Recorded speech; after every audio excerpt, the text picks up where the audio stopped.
Hello, good afternoon, and welcome to today's NRCNA hosted webinar on Innovation 101. This is part of our Summer 2019 National Resource Center on Nutrition and Aging training series. I'm Uche Akabandu, and I direct the National Resource Center, and I'm so glad to have you join us today. Before we begin, a quick word of housekeeping. As you all know, your phone lines are muted. The only way to interact with us on the webinar is through the questions chat box on the right-hand side of your screen. You're also welcome to connect with each other in Innovations 101 platform on NRCNA Engage. Many of you have joined the platform this week. Thank you. If you haven't, feel free to join with us today. We want to hear from you, either through the GoToWebinar chat box on NRCNA Engage. Feel free to share your thoughts, ideas, and questions with us throughout the webinar. We have a great speaker for you this afternoon. As you've seen in today's webinar description, we are pleased to hear from Greg Fraley. Greg Fraley is a speaker, trainer, author, and a consultant in the innovation field. He has diverse experiences that include founding technology companies, selling, marketing, software, as well as a television writer and producer. And he has expertise in qualitative research.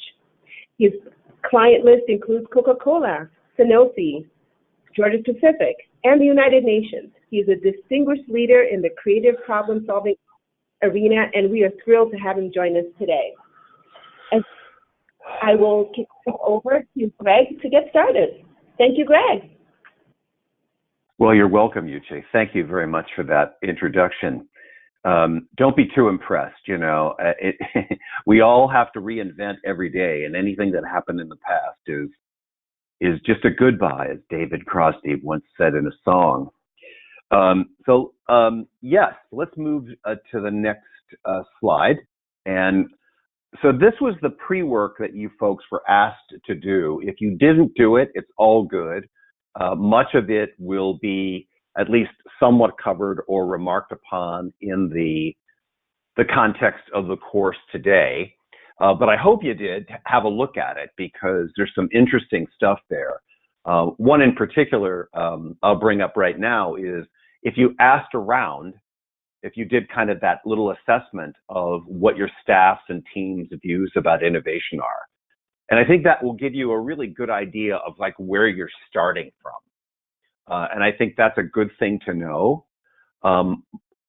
Basically, my message today, just to sort of state the abundantly obvious, is projects are how innovation happens. And I wrote a blog piece about that, which was part of the homework.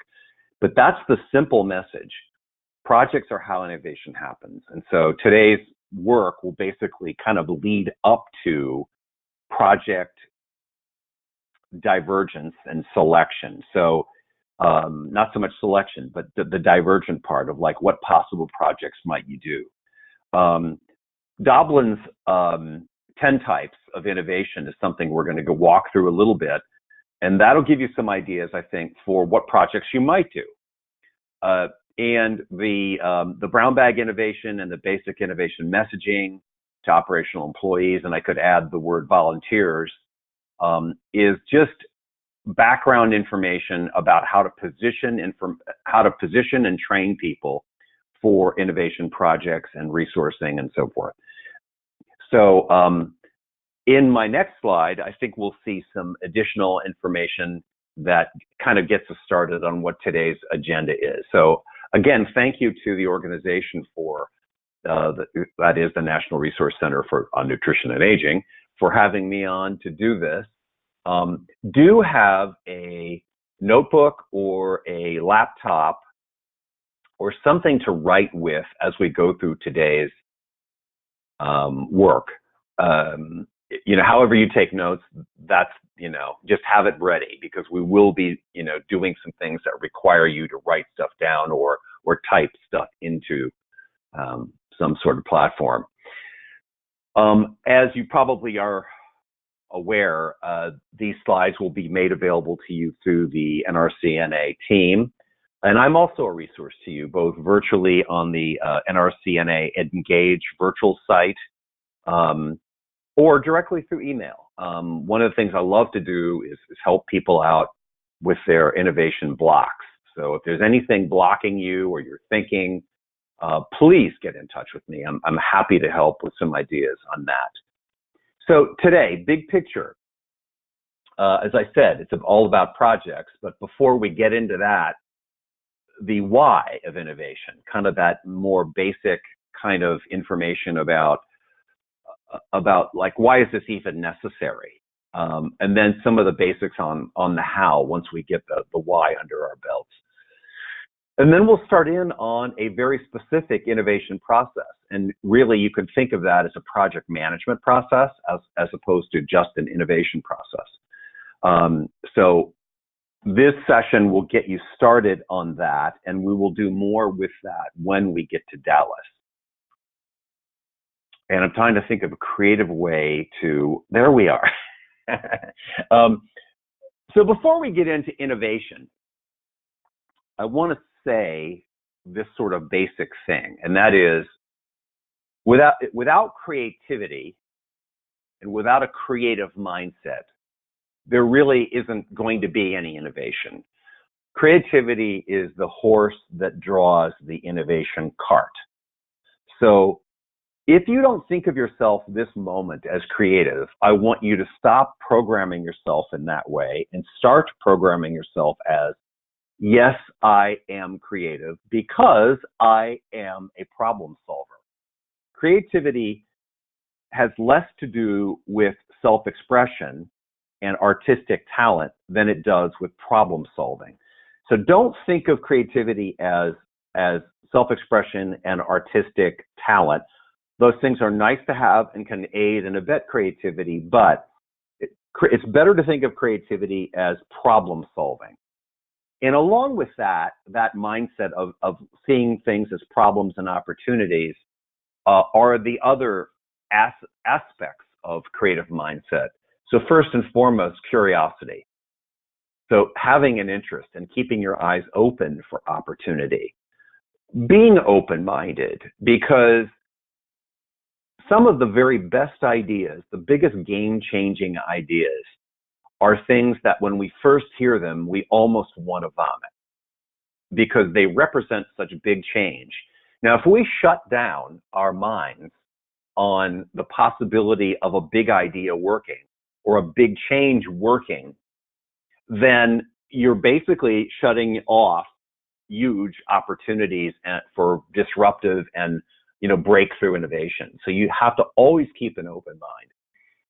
And as I said earlier, a problem-solving orientation, to see every challenge not as a problem, but as an opportunity and as a problem to be solved, as opposed to some insurmountable problem, even though sometimes they really do feel that way.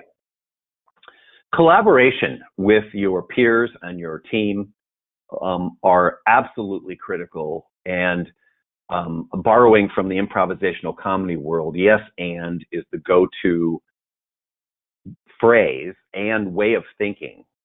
When you're in a meeting, when you're discussing something, instead of saying yes but, say yes and, because yes and automatically helps you build and become more divergent in your thinking. And it's just a fundamental thing that can change your relationships with people, with other organizations, volunteers, anyone you're interacting with. And then there's persistence. So that grit that you need to have to keep on top of a project and to keep moving downfield and to keep learning from mistakes, which is the next item on the list. Learn from failure, changing your idea, refining your idea, or perhaps going in a complete other direction, but being persistent about moving forward to completion. That's incredibly important. Sylvester Stallone, as you folks know, is Rocky, and Sylvester Stallone is not just an actor, he is also a writer. And he wrote the original script for Rocky. And it took Sylvester Stallone 1,300 rejections before he finally got somebody to say yes to the Rocky project. And I think I probably would have stopped at about 5. So persistence can help you win in the long run. And this is a leadership issue. You need to sort of think about how to enroll others in projects. because you need help in getting innovation projects done. And that enrolling of others means you ask people and you beg people and you get down on your knees and you lower your status in order to get people to buy into your projects, and you try to be inspirational and you lead by example and you show the behavior that you seek with others in terms of cooperation and being resources to innovation. So that's all I'll have to say on mindset, but obviously I could talk for hours on mindset because it is critical, it's foundational. So let's get a sense of where you folks are now, and you can pull on your data from your the study you did as part of the homework. So here's the question for the poll. What's your sense of innovation readiness at your organization? And this includes you. So are you at the top, ready, willing, able, and enthusiastic? Is there general interest, but questions and issues? Are you somewhat interested, but there's also, you feel some negativity and or cynicism around the organization? Is it leaning towards the negative, not interested for whatever reason, resistant to innovation and change, or flat out negativity and cynicism about the concept of innovation? So go ahead and answer the poll, and we'll talk about the results as time goes by in our seminar here today. It takes a minute for the poll to happen and all that good stuff. But it's exciting to be involved with you in your quest for innovation. It's exciting for me because I think even though innovation can be very intimidating, there are actually some rather straightforward concepts that can really help you, that are, it's like the 80-20 rule. If you learn, you can learn the 80% very quickly in a presentation like we're having today, and that 20% you'll earn over the next 5 years by doing. Okay, so I think we have the results, and there we are. So it skews towards the positive, which is great. 26% rather are, I would say, high level, ready to go. 53 at general interest, which is still very good, and it's realistic, really, when you think about it. So all, what is that? 79% are really skewing very positive, 11 at neutral and 11 at negative. That's not bad at all. So that's a great signal, actually, because it means that you have a desire and a motivation to get started. So this slide doesn't have quite as much reason to hammer into your head, but here's the basic message related to why innovation. Innovation, or innovate or die, is not just a cliche or phrase. And it's true for nonprofits like the Hull House in Chicago, which was a over 100-year-old nonprofit organization doing incredible things in the heart of Chicago for many years.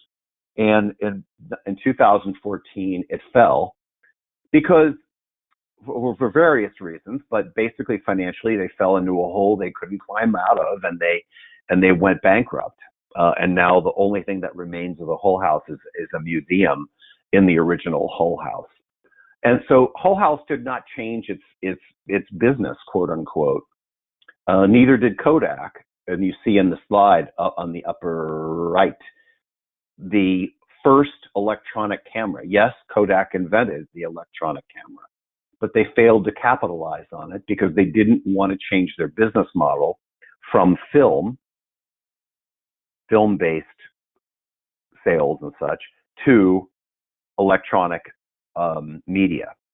In hesitating and in not moving forward aggressively into a new market, they lost their company.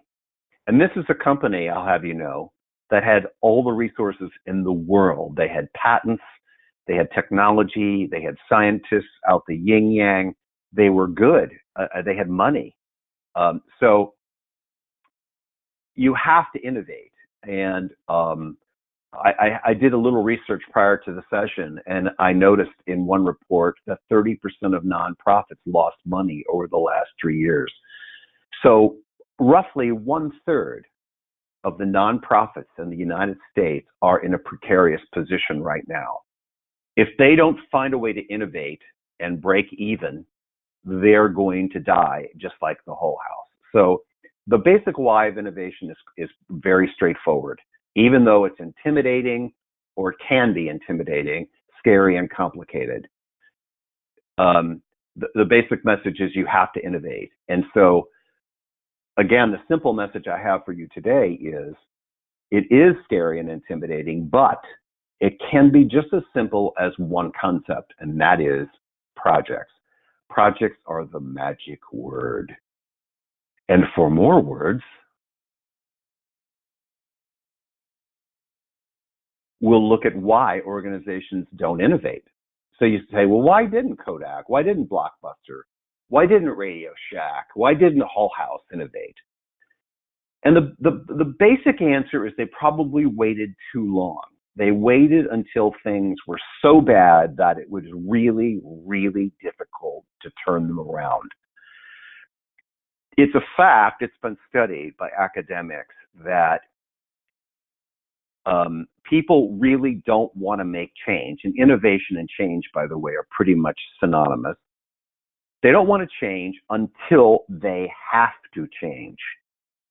And even then, some people don't make the change. And so organizations are just like people, because after all, they're made up of people. And so there's a resistance to change because if things are working now or almost working now, you don't feel the need. The smart organization looks to the future and says to itself, what do we need to change now in order to be prepared for the circumstances of 2 or 3 years from now? And they need to get ahead of change in a way that stops them from, so to speak, hitting bottom. And so that's all there is to it. And you need to try to get ahead of it. So big picture, we talked about what innovation is. And it's essentially built on creativity. And a definition of creativity is novelty that's useful. And basically, innovation is implemented novelty that's useful. So, which is not to say innovation is always something that's radically new. That's a misconception. Sometimes there's very, very small refinements to products, processes, and services that I call little I innovation. And these might be things that people just do. They see an opportunity to improve something and they just do it. And you could call that little I innovation. You could call that organic innovation. Big I innovation is a bigger change. It's more disruptive. It's more breakthrough. And even then, sometimes it works within your existing, business structure and model. The super big I is you change your whole business around. You change what you do. I was involved in an innovation startup in the healthcare industry, and we developed software for physicians. And we spent 2 years and $6 million developing this practice management system for physician group practices.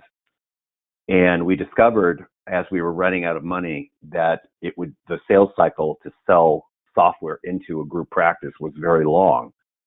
So basically, we were looking at a shortfall of funds and for some sustained period. And so we had to sit down and have a serious talk about what our business model was. And we decided that we would change our business model, and instead of selling software to doctors, that we would buy doctors, and that we could do that quickly because there were a lot of doctors at the time, this is the mid-90s, that were motivated to sell their practices in order to have a more assured income. So we radically changed our business model, and we had to raise a lot of money to do it. But when we went to Wall Street and asked for the money, they gave it to us because they saw the hockey stick of growth in buying up a lot of physician practices. So that change wasn't made without a lot of consternation. So disruptive is hard to do, breakthrough is hard to do. So I'm bringing up Doblin's 10 types because I think it's an interesting lens on what kind of innovation can happen at any given organization. Let's take a bigger look at that graphic. And by the way, if you want to do some reading, do read Larry Keeley's book. He has got some co-authors, 10 Types of Innovation. So if we could see the slide where there's the bigger version of the picture, that would be great. There we are. Okay, so most of us think of innovation, and I was the biggest sinner early in my career in thinking innovation was all about product innovation. So you have a product and you want to create a new product or a new version of the product, and that's how you innovate. And yes, that is an innovation type, but it's only one of 10. So if you're looking straight at the center of the graphic where there's the orange blocks, the offering, you've got products and product systems as kind of the classic innovation in product offerings. One of the first things that you can do to innovate beyond where you are now is to offer services that surround your products. And I know you folks are mostly service oriented to start with, so maybe you think the other way, the 180. If you're mostly a service offerer, then look at products that you can provide in addition to service. That would be one sort of first place to go in terms of additional thinking for ideas on how to innovate. So IBM is a classic example of a company that was mostly products back going into the 60s, 70s, and 80s, and then they hit a brick wall with products because people weren't buying mainframe computers anymore. And they hired a guy from the consumer products industry, Louis Gersten, and he came in and basically changed them to a services company. And they had a huge, huge success with that shift in strategy towards services. If you look out to the right of the graphic, you've got channels, branding innovation, and customer engagement innovation.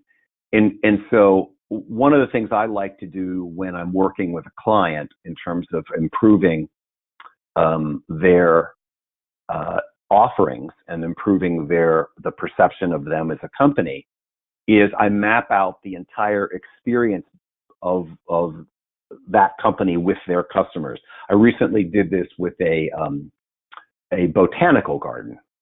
And so we focused on that far right block, customer engagement, as a strategy for finding ways to basically get more funding and more donations. So we looked at every aspect of their experience, from their website to the greetings they got when they got there, parking, and then finally the actual garden itself and the gardens. And when we looked at some of those areas that were on the fringe, like what was somebody's experience after they left the garden? And they realized that, oh, well, we never communicate to a visitor after they come, unless they provide their email and they get on our normal email list. And so we came up with some ideas on how to continue the engagement. And that led to a massive build out in their email lists and into increased donations as they were desiring. Going off to the left, my example story of changing the profit model by switching from being a software business to a physician practice management company is an example of how you change your profit model. And I know nonprofits don't think of profits per se, but you know what I'm talking about there. There has to be income, there has to be inflow. And how you do that can be changed. It feels radical to change that part of your business because it's so core to your business, but it can be done. Look at what happened with with Netflix. Netflix changed the rental of video business by at first providing it via the mail and then providing it as a download service. So they they innovated in that industry by changing the model by which people typically acquired a movie or entertainment. So there's other things. There's distribution networks. There's the process of how you do your work. There's the structure of your company in terms of alignment, and so forth, staffing versus volunteers versus committees versus boards of directors. There's innovation opportunities in all those areas. So that is a big picture of the various types of innovation. The Larry Keeley 10 Types of Innovation model. Again, a good book to read. So I said creativity is the foundation of innovation. And this is another lens by which to look at your innovation culture, your organization. There's 4 things to think about: people, product, process, and press. Press really means environment or culture, generalized culture. And this lens was written up by an academic by the name of Mel Rhodes. So his 4 Ps basically are a lens on organizational creativity. And now, I'm not sure if we can get feedback directly from the audience on this, but it'd be interesting to see if people want to just write in a note in the chat block, which of the 4, be it people, product, process, or press again meaning environment/culture, which of the 4 is the most essential? And so I'll keep an eye on the chat box and to see if there's some responses to that, because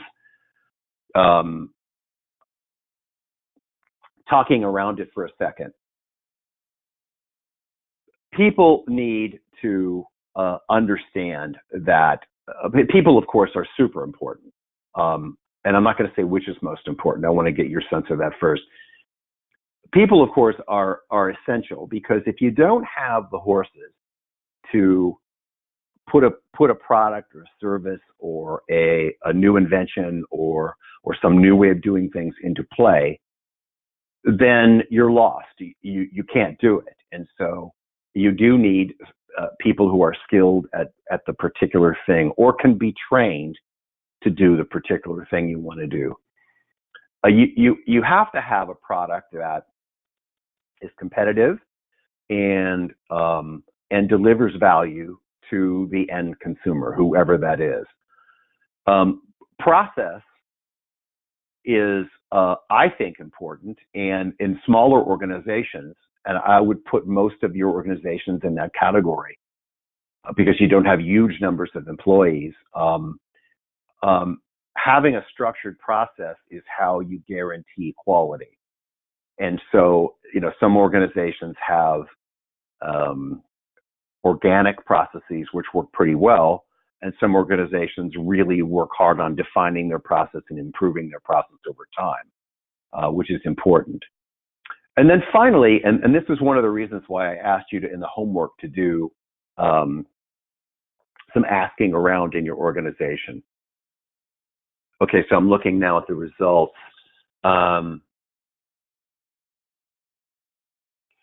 So there were votes for process and people, but the majority, thankfully, were in the right answer, which is press.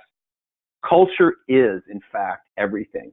If you have a culture that is motivated and cares about innovation and has the right mindset of curiosity, open-mindedness, and collaboration, if they have that desire to innovate and change, you're going to have good things are going to happen for your organization. You're going to attract good people.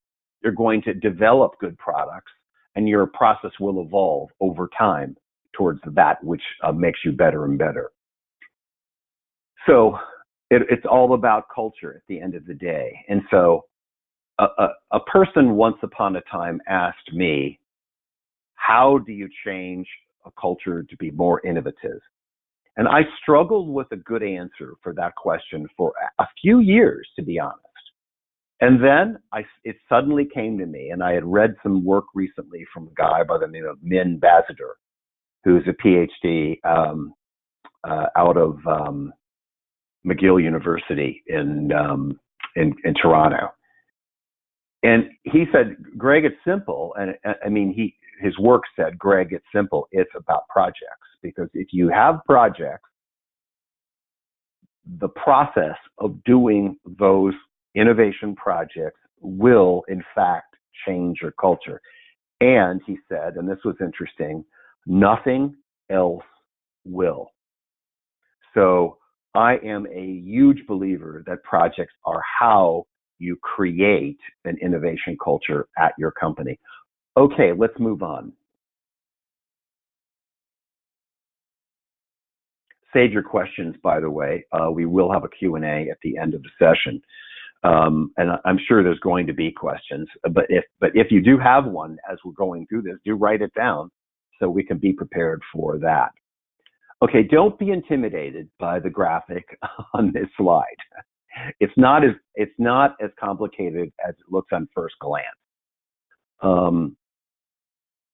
So what I'm presenting to you in this slide, which I'm going to talk about again in Dallas, is a 7-step process for basically running an innovation project, and I should say projects, plural. The pink blocks, or the pink circles rather, are all about exploration. And that little purple project list is just an output of data that's a result of your exploration. So you explore what kind of projects or opportunities or problems you might address in an innovation project. So that explains the first 3 circles that go around the circle. The second step is the yellow circle, which has to do with creating something, or idea generation, also sometimes known as brainstorming. One reason why people say brainstorming doesn't work is because they don't do proper exploration that we have in steps 1, 2, and 3. And so you have to come up with something. You have to have an idea, and you should keep an idea database, which can be as simple as an Excel spreadsheet, or it could be more sophisticated, like an idea management system, which is a software product for storing ideas. But not to get into that much detail at the moment. I want to finish the overall picture, which includes those last 3 aqua or blue circles. So that's all about implementation. So let's start now at the beginning and walk through it even more carefully. But keep in mind, big picture, it's about 3 things: exploration, pink; idea generation, yellow; and action, blue. Aqua, I should say. It's more aqua. Okay, so let's walk through this. And the first thing I'm going to say, the sort of starting point of anything, is you really have to have a mandate to innovate. So that might be your decision, because you might be sitting on top of your organization. And so you can make that decision and make a deliberate decision. Yes, we're going to initiate an innovation project cycle. If you're not the head honcho at your organization and you don't have the power to initiate an innovation project, my recommendation is don't just start one. And there's some people that say that that is exactly what you should do. So I might be going against the grain of some people's thinking. But if you're going to do an innovation project that's more than a very small I innovation, there are some little things that you can do without asking permission because they're low risk and so forth. But if it's a little bit bigger than that, you really should ask for permission or what I call a mandate to move forward. And imagine, if you will, basically walking into the head honcho's office and saying, look, here's what I want to do. I want to do an innovation project. And here's the process. I'm going to come up with a project idea. I'm going to form a team. That's step 2. I'm going to frame up an opportunity/problem frame. Then we're going to have an idea generation session. That's step 4. We're going to have lots of ideas, and then we're going to pick one, and we're going to come back to you, the mandator, and pitch you on our idea to get resources to move forward into actual action. And so right now, in this mandate meeting that I'm having with you, I want to schedule on, put it on the calendar, that pitch meeting. And at that pitch meeting, my expectation is you'll say yes or no. And if you say yes, we'll ask for certain resources. If you say no, we'll ask why, and then you'll give us further direction on what we ought to try to do next. And then we'll go back into this cycle with a new mandate for project number 2. Once we've approved a project, we move forward into a separate project of putting a good idea into action. So that's step 7, transfer to the back end of innovation. That's what BEI is, and implement. Meanwhile, we'll be collecting metrics on how many ideas we had, how many projects we do a year, who was involved in the projects in terms of the staff and volunteers. And those are metrics you can collect. And that sounds intimidating as well. But if you keep an idea database, which is the purple box down at the bottom, you'll already have the metrics of how many ideas, and you'll know how many pitches that you made to the boss when you go in for step 6. So those are some really basic metrics. And manufacturers have a metric about what they call in manufacturing turns. How many times do we turn over our system a year? And depending on the industry, it could be once or twice. A big tractor company, you only make, one set of tractors a year, or cars, or other industries where the turns are on a daily or weekly or monthly basis. Innovation really has that same concept of turns. And one of the things that you should measure, one of the very basic things you should measure, is how many innovation projects you do a year. And it's very straightforward, right? You may have time to do 1. You may have time to do 4. But that measurement is something that if you understand and you know what that is, then you can seek to improve the next year. And that's how you improve your innovation program. Innovation is like any other process. And according to Edward Deming, the original process maven, nothing that isn't measured does not improve. So you have to measure to get improvement. Okay, so now just a little bit of background, stepping back from that slightly intimidating graphic. That process is adapted from something called creative problem solving, or Osborne Parnes creative problem solving model. And that model is a well-known basic creative problem solving model developed since the late 50s. Osborne was the original madman. He developed this process along with academic Sidney Parnes, PhD. I wrote a book about that called Jack's Notebook, and we are going to provide you as part of this seminar some additional resources on that background model of CPS, which is a very powerful problem-solving model that if you understood CPS, you would understand this graphic and its adapted innovation process in a much more profound way. Okay, enough about the process already. So let's do some thinking. And I know as we've gone through the Doblin's 10 types and the innovation process and mindset and all those things we've done so far, you probably have had some ideas that have popped up in your head of things that you might do, maybe that are slightly different than you're doing now. So this is when we're going to start making a list of possible projects for innovation. So start writing them down as of right now. Okay. So we're in divergent mode at the moment. So I want you to not put the brakes on. I want you to think about making a list of potential projects rather. And it can be, you don't have to, it could be things that you would wish for, even if you don't have the resources, even if it maybe even steps over the line on some sort of government regulation. At this point in time, it's not a specific idea. It's only a vision for something that you might do. It's a wish, really.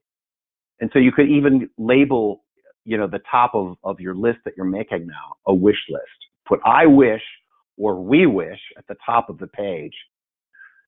So here are some thinking stimulus points for you. What is a big challenge that you're having? What is the obvious big challenge?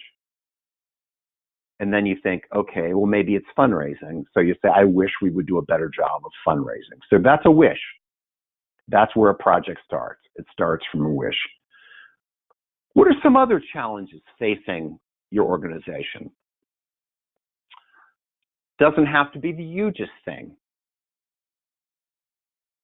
It could be, somewhere down, somewhere below, solving world hunger. What's the elephant in the room? What's the thing that no one's talking about, but you feel is a potential pitfall or danger zone for your organization? And what would you wish to have happen as a result?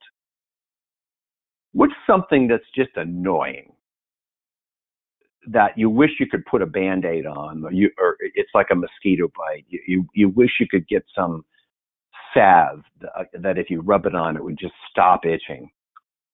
So what do you wish for with regard to some small and annoying problem? Have any opportunities presented themselves that you're not quite ready to take advantage of? And what would you wish for? So write those down. Are there any projects or any ideas for projects, any wishes that you have that you might deem low-hanging fruit? In other words, thing that's very straightforward to do, very low risk, very low cost, but you just haven't done it yet. Now, thinking about these visions, and I'm hoping that everyone has written down one or more potential thoughts. It's important to understand that in creative thinking and innovation, you really have to diverge a lot on possible things that you might do.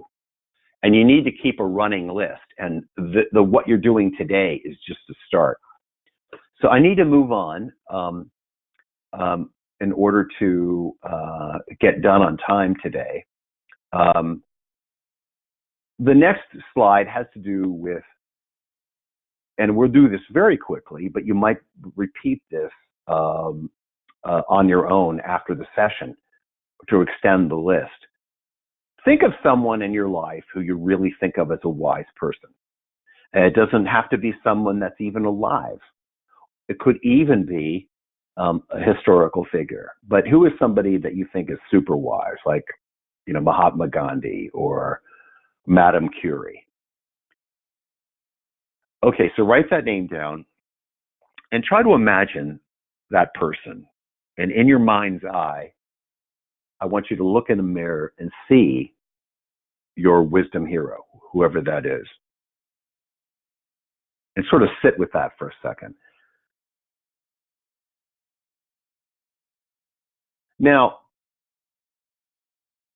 how would they see your opportunities, or how would they see the need for innovation at your organization? And what would they wish for if they were sitting in your shoes?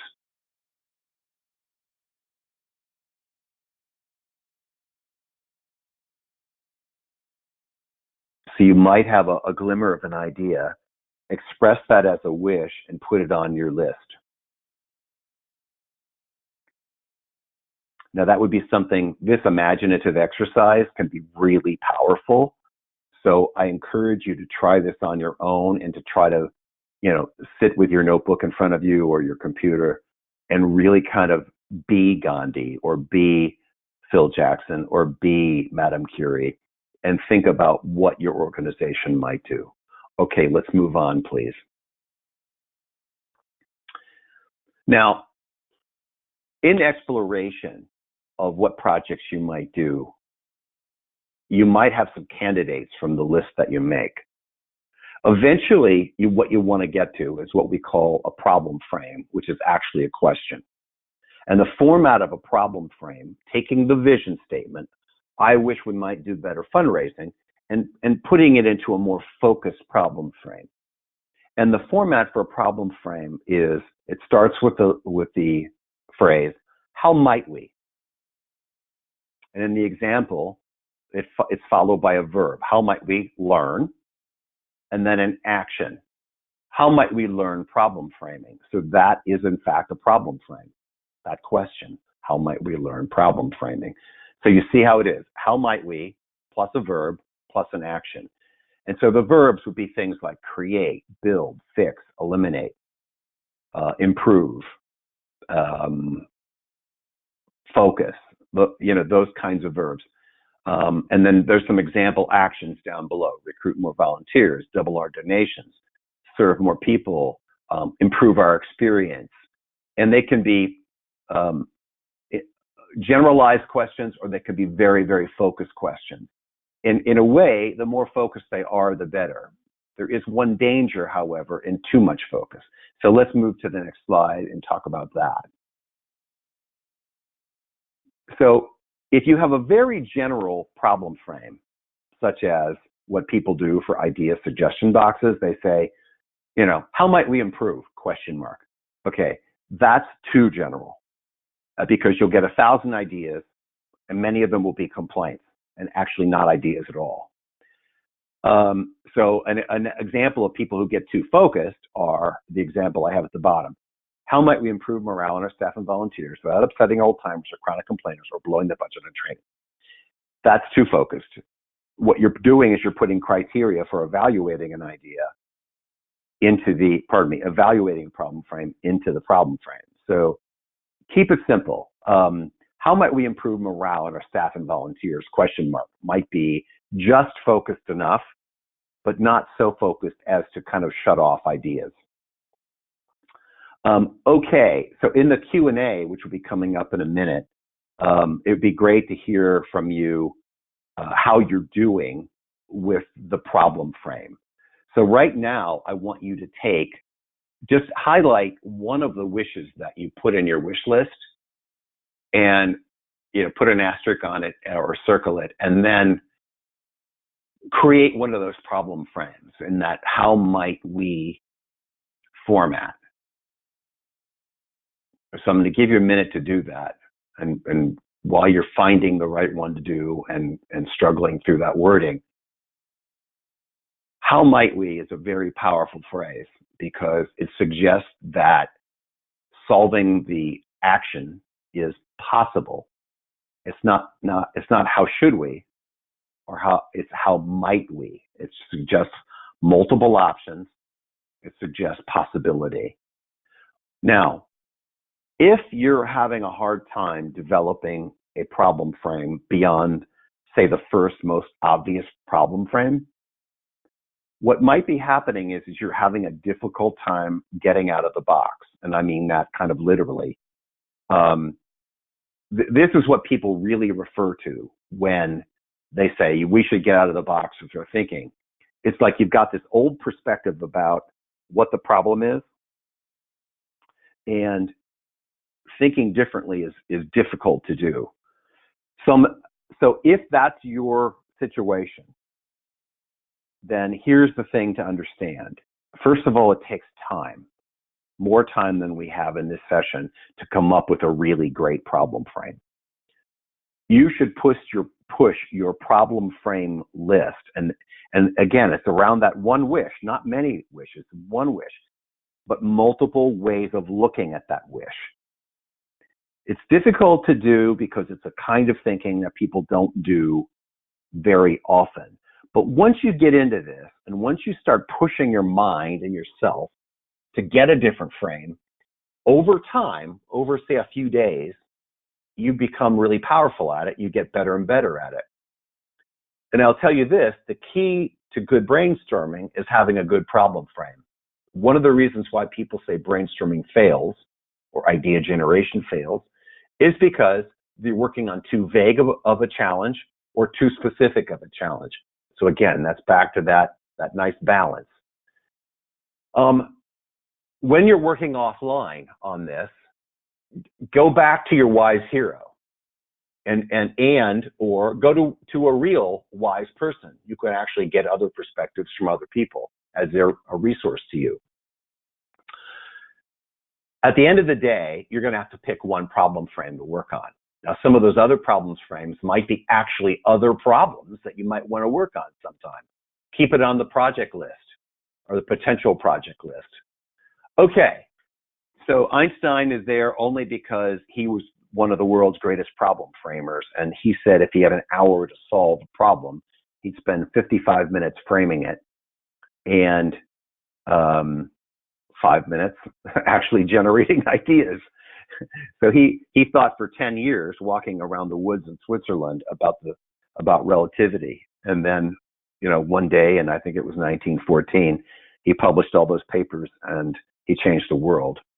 So this tool, which I want you to do at home, so to speak, is called challenge mapping.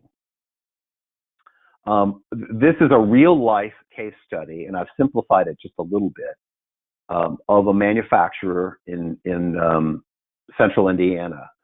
And it's a family business, about a $50 million a year business.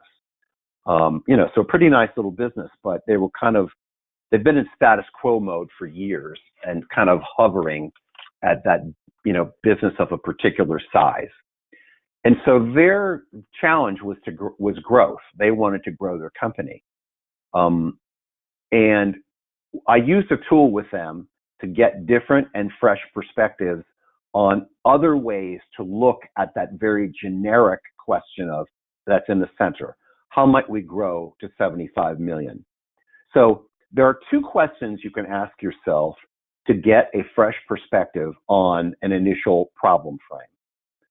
The first question is why. So I'm gonna do two voices here. I'm gonna do my voice and the CEO of the company. So I said to the guy, I said, why do you want to grow your family business from 50 million to 75 million? And he said, well, we want to save the jobs of our staff because he has a lot of loyalty to his team. And I said, okay, so you want to save the jobs of your staff. Okay, great. And so I reframed, going off to the right up there, how might we save the jobs of our staff? And I said, why do you want to save the jobs of your staff? And he said, well, we're important here in middle Indiana. And if we go under, it's going to destabilize the community.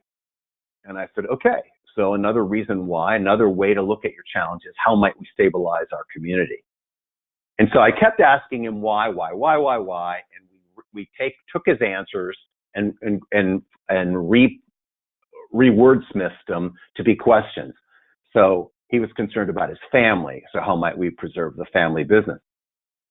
And at a higher level, how might we provide for future generations? Or how might we insulate ourselves from industry downturns? Because they tended to work all within one area. Now, when you ask the question why, what you get are more conceptual problem frames. When you ask the question what else, you get more of conceptual problem frames. Or if you ask the other question, what's stopping you, you kind of get more tactical perspectives and lenses on the issue. So what's stopping you from growing to 75 million? Well, our sales team sucks. Okay, how might we do more effective selling? Oh, well, we don't have enough power over here in Indiana. We have to turn off, we can't even run a third shift because it interferes with people's air conditioning. Well, okay, how might we resolve our power shortage? And so you can see on the bottom of that slide, we've got tactical problem frames, and at the top, we've got conceptual problem frames. And so I would like you guys to do the same thing. So you put your problem in the center. It might be good if you did this with Post-it notes. And over a week or so, I want you to keep asking yourself why and what's stopping you and reframing your challenge.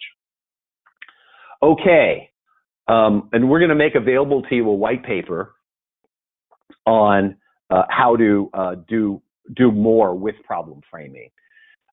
So before Dallas, look at your wish list, of potential projects, settle on one you want to work on, and do that challenge map as I just suggested. You could get your team involved in that. And again, it's all about how might we problem frames, and make sure you use that language.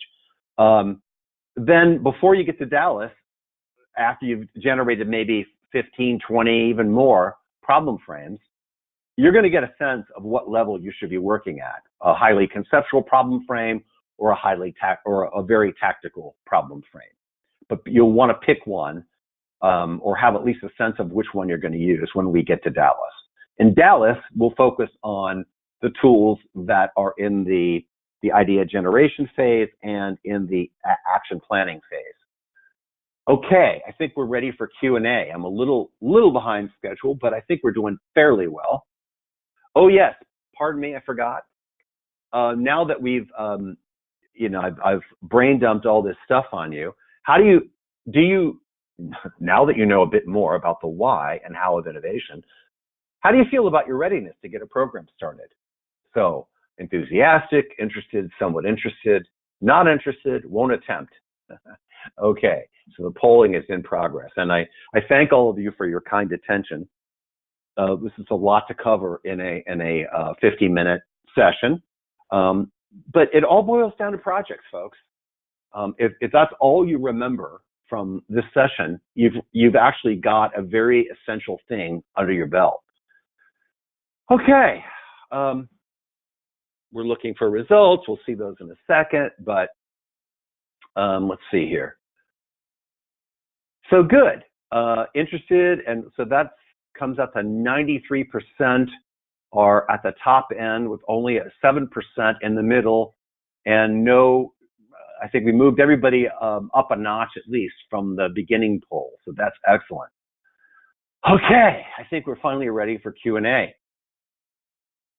And we can continue Q&A, by the way, on the virtual session. And if you think of something an hour from now or tomorrow morning, I'll check in and make sure you get your questions answered. All right, we're waiting for questions at this point. Wonderful. Thank you so much, Greg. While we wait, and we look forward to the questions you'll ask, those that we're not able to cover today, given time, we will be able to address them on NRCNA Engage. So thank you so very much.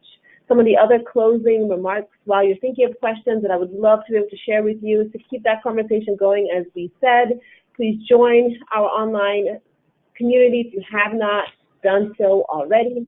Also wanted to share some upcoming wonderful resources that we have as you're thinking about innovations and how you might want to do things differently or better at your programs. Please check out some of these key resources. We have a great literature review on the Congregate Nutrition Program and the future. Check that out at futureofcongregate.com if you haven't already. We also have great issue briefs that really look at issues of innovation as well, and how to maximize available resources and think towards sustainability and revenue generation. All of these are aligned with the conversation today. Please check them out on the National Resource Center. If you are interested in new innovative service models for the future, check out our upcoming event, Nourishing Seniors Through Medically Tailored Meals. This is an online and in-person convening on the 8th of August. You can register at medicalmealsconvening.com. We look forward to having you leverage these resources. We're always thinking about the future. We invite you to continue the conversation on Innovation 101 online at NRCNA Engage. And I think we are at time today. I wanted to make sure to honor your time, knowing that you may all have things to do right now. Thank you so much, Greg, for a wonderful presentation. We look forward to seeing all y'all in Dallas. Keep that conversation going online between now and then, and we will be sure to connect with you as well. Have a great day. Thank you, Greg, again. Talk soon. You're welcome. Thank you.